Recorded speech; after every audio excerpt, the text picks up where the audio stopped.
Olá, queridos amigos, estamos novamente aqui para conversar com os companheiros, amigos, irmãos de doutrina espírita, irmãos de outras crenças religiosas, de outras correntes religiosas, que na verdade nós podemos pertencer a correntes religiosas diferentes, mas a crença em síntese é a mesma. Nós seguimos sempre o Mestre Jesus. É claro que há diferença às vezes em doutrinas, mas a essência é o amor. A essência é a mensagem trazida pelo Mestre Jesus, para que nós possamos então, nesta irmanação de pensamentos, ajudarmos o planeta que nós vivemos, a sociedade em que nós estamos inseridos. Portanto, quando eu falo irmãos, eu estou abrangendo a todos os nossos amigos, companheiros, aqueles que confessam uma religião e aqueles que não a confessam. Há várias pessoas que não vão a igreja alguma, mas que, na verdade, agem como muitos cristãos não agem, que atendem ao próximo, que faz ao próximo aquilo que gostaria que lhe fosse feito. Então, esses são os verdadeiros seguidores do Mestre Jesus.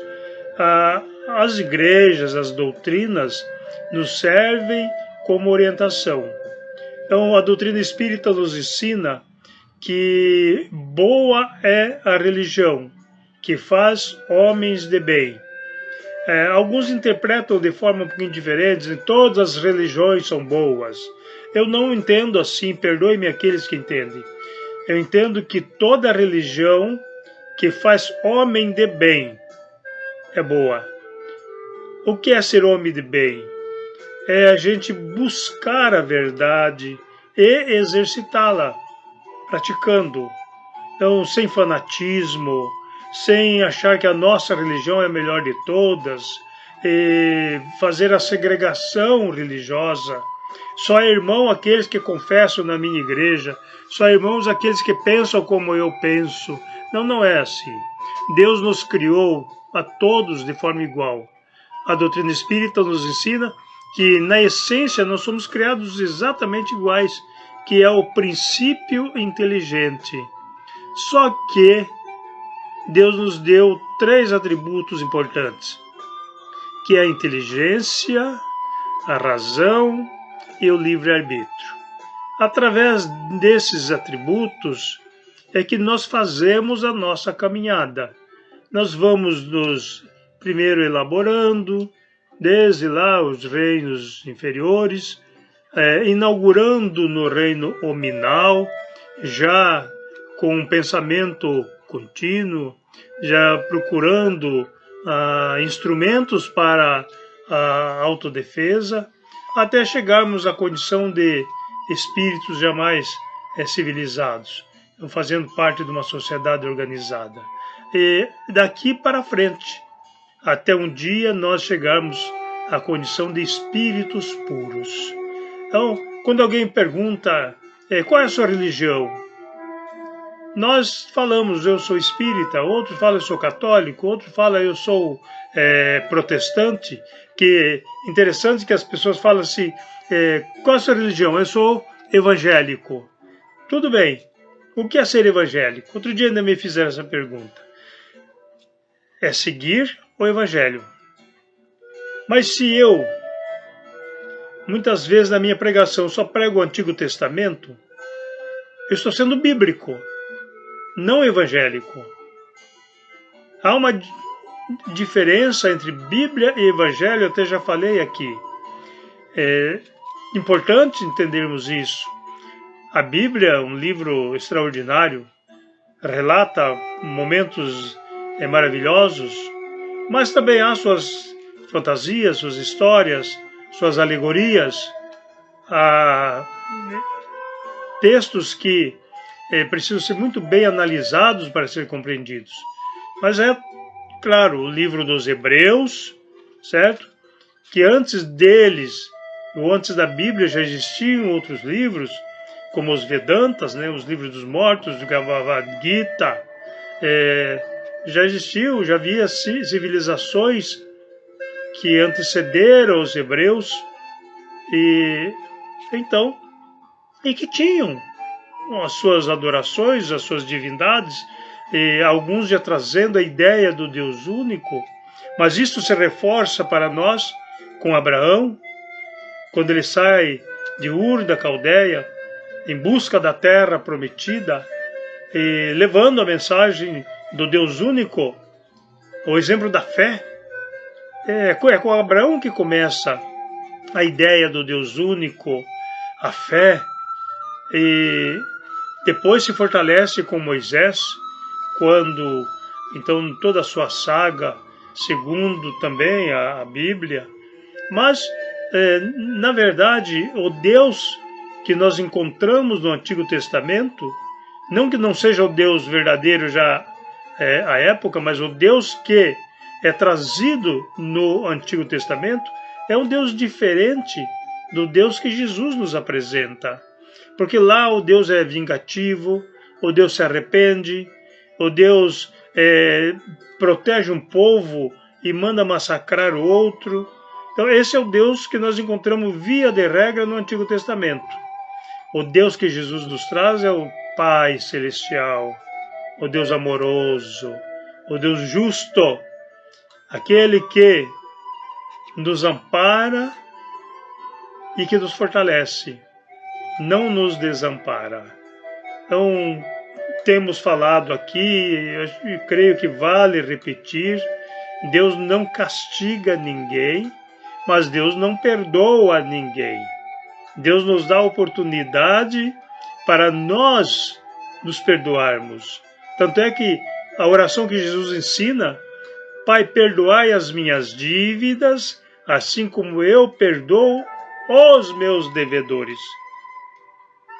Pensemos bem, se Ele nos perdoa como nós perdoamos nossos devedores, primeiro temos que perdoar para sermos perdoados. Se nós perdoarmos, significa tiramos de nós a queixa, a mágoa, o ódio, o desejo de vingança. Em fazendo isso, nós estamos nos perdoando. Mas então foi Deus que perdoou? Não. Deus nos deu a oportunidade para nós nos reformularmos, para retirarmos de nós aquilo que nos fazia mal. Perdoar é isso, é curar-se. Aí nós podemos lembrar de Jesus, quando ele está em Jericó, e lá havia um cego, e chamava Bar, que era filho de Timeu, logo conhecido Bartimeu. Bar significa filho, Timeu era o nome do seu pai. Ele então era conhecido como Bartimeu. E ele viu aquele movimento todo, percebeu, não viu porque ele era cego, mas ele percebeu aquele movimento todo e começou a perguntar: o que está acontecendo? O que está ocorrendo? E falaram: é Jesus, o Nazareno. Ele começou a gritar: Jesus, filho de Davi, Jesus, cura-me, Jesus, tenha piedade de mim, Jesus. E, então aqueles que iam à frente de Jesus falaram: cala-te, não faça alarde, fica. Ele continuava gritando mais alto ainda: Jesus, filho de Davi, tenha piedade de mim. Jesus parou e disse: tragam-me este homem. Vamos só observar, farei um parênteses aqui, observar o seguinte. Jesus disse: tragam-me este homem. Ele não foi lá onde estava o cego. Por que será? Porque o cego tinha que fazer a sua parte, ir a Jesus. Então levaram o cego a Jesus. Jesus, contemplando-o, perguntou: o que queres que eu te faça? Diz: que eu enxergue, Senhor. E Jesus diz: a tua fé te salvou. Esse texto está em Lucas, no capítulo 18, dos versículos 35 a 43. Então, aqueles que puderem consultar o Evangelho, dá uma analisada. Mateus fala de 2 cegos, Lucas fala de 1. Eu prefiro ficar com Lucas nesse caso. Era porque Jesus perguntou a ele: o que queres que eu te faça? Não consta que havia um outro cego e que também ficasse curado, segundo essa narrativa. Então, mas Jesus pergunta: o que queres que eu faça? Se assim, Jesus não sabia? É claro que Jesus sabia. Mas Jesus queria ouvir da boca daquele homem a sua vontade de ser curado. E ele então foi curado. E é claro, saiu todo feliz da vida. Jesus nos pergunta a cada instante, queridos amigos, irmãos: o que queres que eu faça? E nós poderíamos responder nesse instante: que eu possa enxergar, Mestre Jesus, não com os olhos da carne, com os olhos da alma,